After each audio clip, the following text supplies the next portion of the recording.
All right, welcome everyone. We're Semblance of Sanity. I'm Caleb. I'm Jacob. And we're here for Fruits Basket, Season 1, Episode 1. Oh boy, it's happening, We're doing Caleb. it, Jacob. We're doing it. And this is the 2019 and beyond remake. We are watching it in the sub. Yes. This was something we're really excited about. We're really looking forward to getting into this show. So many people have been making big deals about it as it's been getting sequel seasons because, you know, there was the whole thing about how it was like a very much an FMA-B situation. Right, where, but like after much more time. After much more time, but also like FMA is still like something that like lots of people go back and watch. But like people are saying like, no, this is so much better than the original that you don't even need to watch it anymore. And I already held the original in a high regard, and neither of us have seen it, right? No. But like, I have heard people that I would not consider to be anime fans rave about the original. Right. So this one has to be like... This is so much better than I'm very excited. Very excited. We definitely have been kind of given some stuff about it being like a rom-com, about it potentially being a reverse harem. I'm not sure. I'm not sure about all this stuff, but that's just the stuff that we know going into this.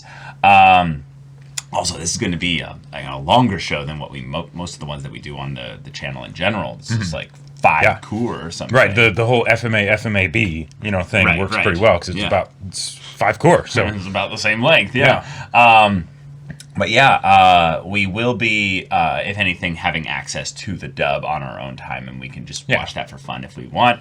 But thank you for everyone that's been championing this show to get us to watch it. It took a lot of work to get it to win a poll. Yep. So now, y'all, without further ado, let's get into it.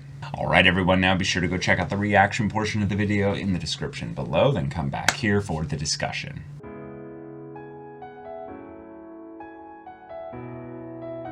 Well, okay, we've got our Zodiac animal kind of theming for the fantasy supernatural stuff. Yep. And we've got ourselves a transformation type story where everyone is not who they seem necessarily, and those with weird vibes or strange waves coming in from the Hana-chan wave report. Yes, exactly. I gotta say, I love the characters in this show already. The characters are wonderful. They are excellent. Yep. Oh my god. Like, okay. They're so fun. Tohru, just in general, as a main character, my heart goes out to her. Like she's literally the underdog. Like, as far as if I were to think of, like, what are some ways that you could make the main character sympathetic and make them...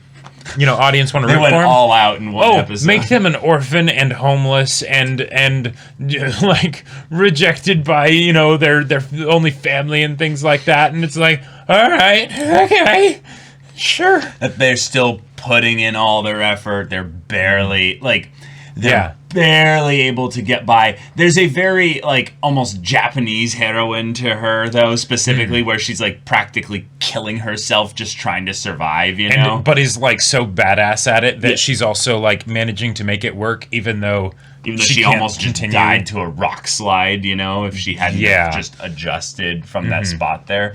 Yep. Okay, so Handa Tohru, main character, very earnest, very just kind, good-natured, but also a bit of an awkward, dingus. Yes. Love her. She's wonderful. Shigure, he's unique. I don't have a full read on him yet. Like he was when he was introduced, it's like, oh, okay, all right, because I got the feeling, okay, the prince character, it's like, all right, makes sense. You got to have his name's Yuki. Well, there's a couple things about him that are you're right.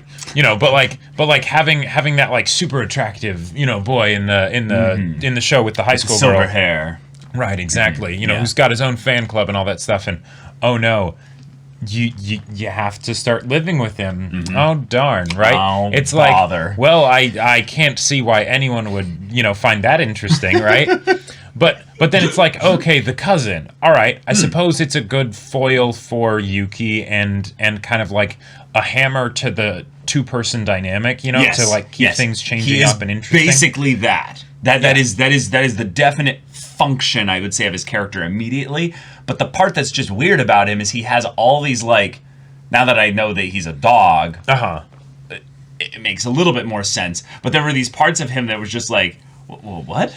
Right. He seems so goofy and goofy, and yet also like the awkward. Yeah, but like in an uncomfortable kind of awkward sometimes. Like, I'm not sure. I just got like this like just goofy weird vibe from him. Right. You know? Like when he was watching her sleep, I was like, okay, all right. I mean, you know, it's one of those things of like, this is a way to get the exposition across of like, you know, okay, as she's falling asleep, she talks about stuff and, you know, Yeah. Okay, cool. It was very much functionally that. Yeah. Right. But then on top of that, oh, he's a dog. So, right. like, yeah, I sit here, you know, okay, I listen to your worries, you know. Do you need comforting? Right. Don't worry, I won't touch you if you don't want me to. I will just sit here. Yeah. Yes. And be dutiful. Good boy. Oh man, I love it. Yes, it's wonderful. And then of course, Yuki, the rat though. Yeah. I love that as a juxtaposition because he's got this like, I'm aesthetically pleasing. I am super charming. And yet he's not stuck up really. Like there's not really much about his character that seems to be like he's, you know, very much all thinking about himself and all that. But he does have that nastier side, if you will, of like, oh, the fucking cat. Like, you're just like, okay. To be fair, there's an eternal, like, ancient, you know. If that was the cat I knew, I would hate them too. That's true. Like I would too. Yeah, just randomly exploding into your house and being like, all right, let's fight. Yeah. That might get old, you know. It reminds me so much of our cat, of our family cat that we had back when I was little, because when we moved, our cat did not like the fact that we moved. No. And what she did, because she needed to establish dominance, was she went into all the other neighbors' places, properties, land, or whatever, and apparently fought with like a lot of their cats. So like we heard most of this like from the neighbors and stuff, but it was like, oh, your cat like got into a fight with our cat. It's like, oh, is it okay? It's like, no, it's fine. You know, cats, they fight and stuff. And it was like, okay. But then I'd see her do it other times where she'd see the cat on their roof and just be like, I'm gonna walk straight up to them, climb up on their roof, get on their house, attack their cat, and be like, "Yeah, bitch." This is my territory. My territory. And then walk back over into our neighborhood. I'm like, what is wrong with you? Well, it's the childhood trauma. Quick backstory for our cat. She got like torn up by a raccoon as a kitten. Real bad, almost died. Yeah. And so she got a bit I will mean. never be weak again. Right. Like straight up. It's like true. Like, all right, let's see all the potential challengers and beat them down and submit, you know. Yeah. But so stories aside, the fact that we're getting into this story with a bunch of animals and stuff, I love it. And the fact that and they kind of act like they're animals. They act like they're animals, but the fact that the main love interest, the prince with his own fan club, even though he's a freshman and all that stuff, is actually the rat. Of the rats. The Rat King. I love that as just a different dynamic. Now maybe there's a different association with rats in the Zodiac and all that stuff. I would say that the association in the Zodiac, as far as I remember, is that rats are clever and they're cunning, and that's the whole thing with the cat being tricking. tricked. Yeah. Right. And it's that like they said, like that trickster kind of like, ooh, I like to play pranks. They're not necessarily bad. Right, it's but like, the Loki energy.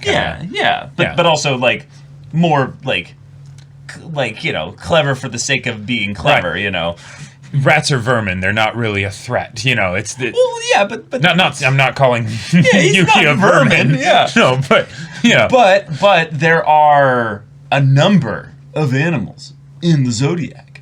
So. There's Who a are the dragon. other ones? Who's the dragon? Well, all I'll say is that we get a lot of handsome boys in the OP and That's ED. true. That's and true. And some that might be a bit ambiguous in their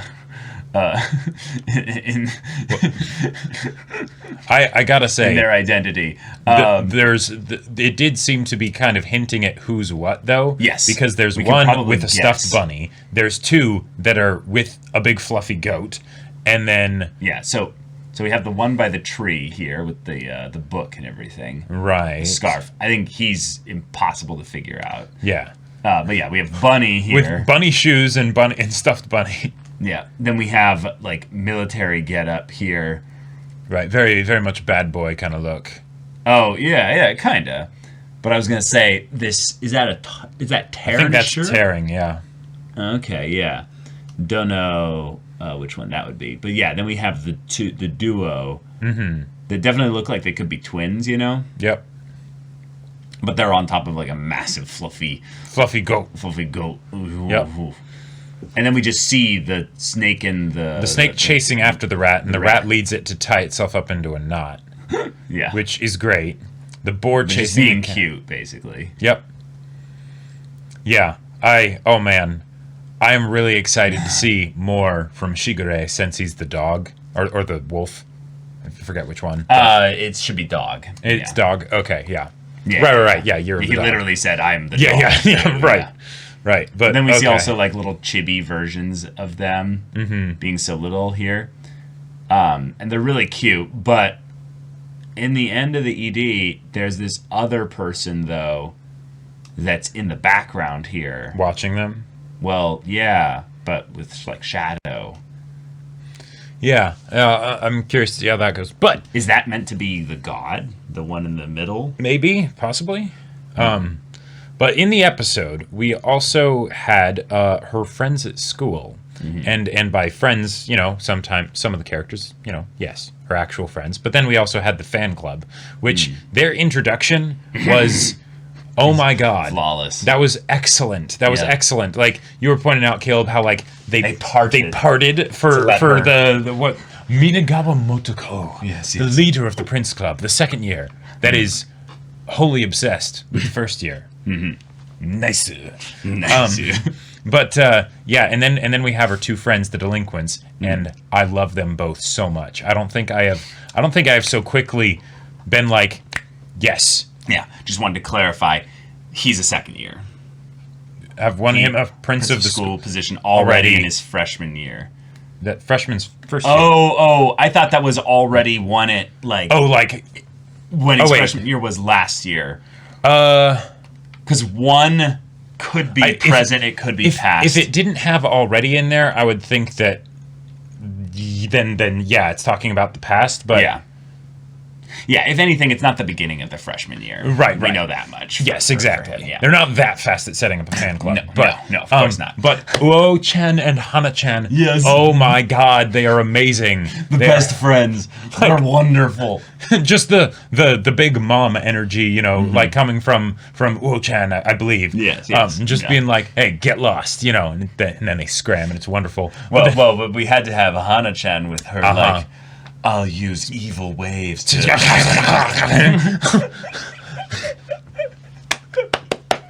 It was beautiful. It was incredible. Amazing. All right, so there's a connection that Tohru has to the Zodiac in some way. Yes.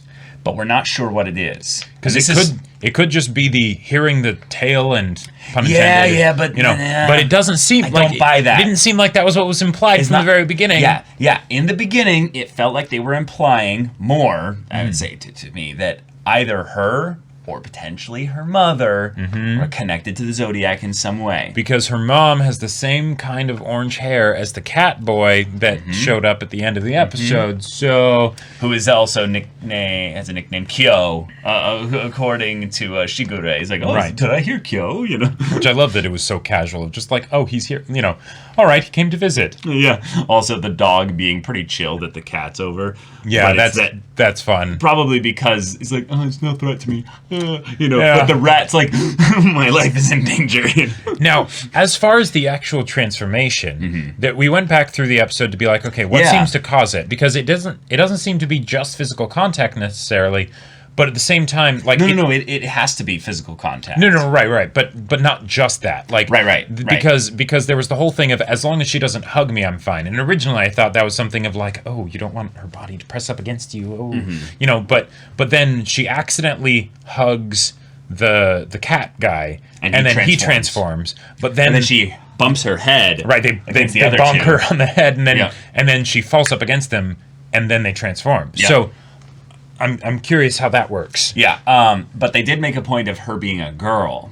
That's true. And then Yuki said, or no, the girls said about Yuki that he rejected a girl. Yeah, shoving her aside. When she was going to try and hug him. When she's trying to hug him or confess her feelings to him or something. Right. Which was a very intentional, like, I'm going to push you in your chest and your stomach, like on your clothes, on your uniform.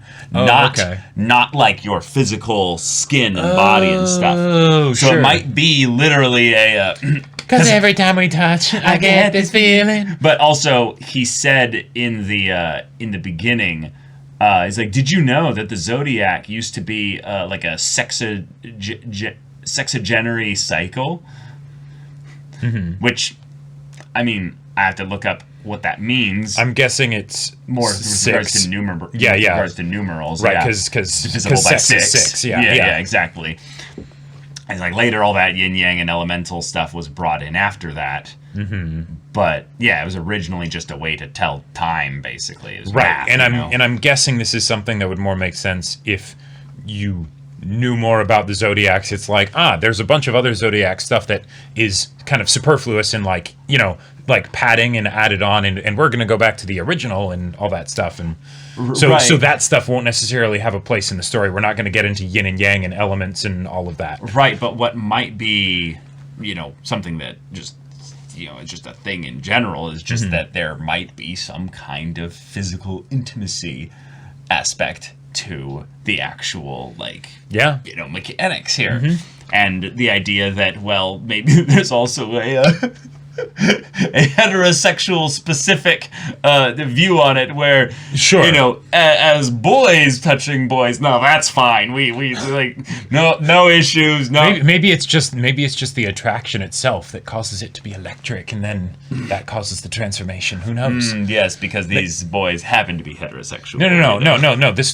No, this is great, because then we can have a situation where randomly then someone doesn't transform, or someone does when they wouldn't expect it to, and they're like, wait, what's going on here? Oh my. Yeah. But that's implying also that, people just by the nature of what they assume their, identity, biology, or what have you to be. It's based off of old Zodiacs. Then they're like, a long time ago. Also, like, the idea that you're attracted to someone simply because that they're like... Yeah. I do not think it's that, Jacob. I think it's more primal and, simple than that. Yes, it's just... Do you has the different chromosome, But... Sure. I'm really interested, though, to see how this does potentially tie in to her family, because there's also this idea that the cousins, they're in kind of a similar situation to her. Right, because Yuki said he wanted to distance himself from the Soma family, and yet he didn't do as much of it as he could have, because he could have he's with another Soma. He's with a cousin, Mm-hmm. But she was like, wait, where're their parents? Right. Now, given the fact that they're family and yet they're different animals, I'm guessing that for the... Because, one of the things that once the whole idea of animals and transformations and stuff was introduced, and the fact that she didn't seem to be a cat, right? Nope. But it was like both of them and stuff, and one's the rat, one's the dog. Yeah. Where would the other characters for the different Zodiacs come into play? Because I would think that we when we saw they're the god in the same high school. That's right. That's how it has to be.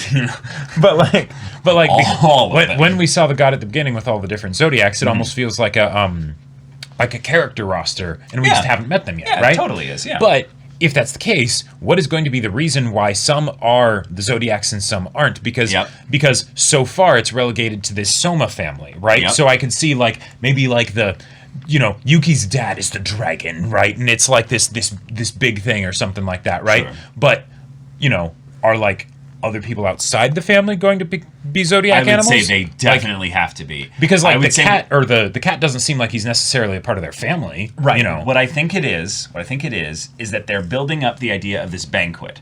There's a reason why they all have to come back together and join up at the place of the banquet. All right, sure. On a consistent basis. Right. And there's probably a cycle of a certain number of years or whatever, and then it has to happen literally in the physical world.